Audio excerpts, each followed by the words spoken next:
This dress needs a temporary hem. Look at all these vertical ruffles.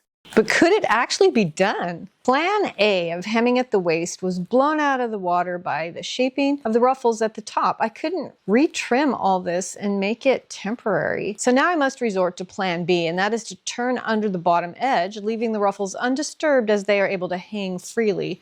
So I grabbed a trusty ruler, as is my practice. I measured from the floor up where the edges of the main skirt fabric needed to be. I placed safety pins at my desired hemline between all those ruffles. It took a little bit of time getting in between the columns, but persistence paid off. And if you look carefully, you'll be able to see the big safety pins between the vertical ruffles, marking where my hem turn up needs to be. Next, I laid the dress right side up on my ironing board, smoothing the ruffles to the side, giving me a clear span of just skirt fabric between those ruffles. And I was able to fold under and press the skirt fabric along where my pin marked.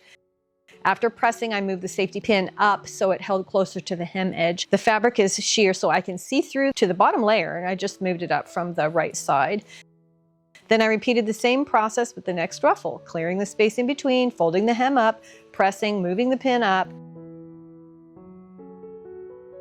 Now there will probably be haters, but with this dress, it was my feeling that a solid color of any thread, even if it matched perfectly, would be noticeable. The fabric is so sheer that I felt that I must use a sheer thread. This is monofilament thread. It's either nylon or polyester. It's very thin and very see-through and is hated by the multitudes. However, it does have its place, and this is a perfect application. It was really not that hard to use, and it worked well. From the right side of the skirt, I cleared the ruffles from the first stretch of skirt fabric. I'm starting at the edge where the slit is, so there's lining behind my needle and a ruffle in front that I folded toward me, top and bottom of the fabric, so that it doesn't get caught in my needle. And then when I get to the end, right before the ruffle, I clip my top thread. I fold the ruffle back away from me to make sure that the next ruffle coming up is folded toward me. I don't want to stitch on the ruffle, just only between the spans, clipping the top thread in between. I figured it wouldn't hurt to keep the bobbin thread attached all the way around. I'm just only clipping the needle thread between ruffles.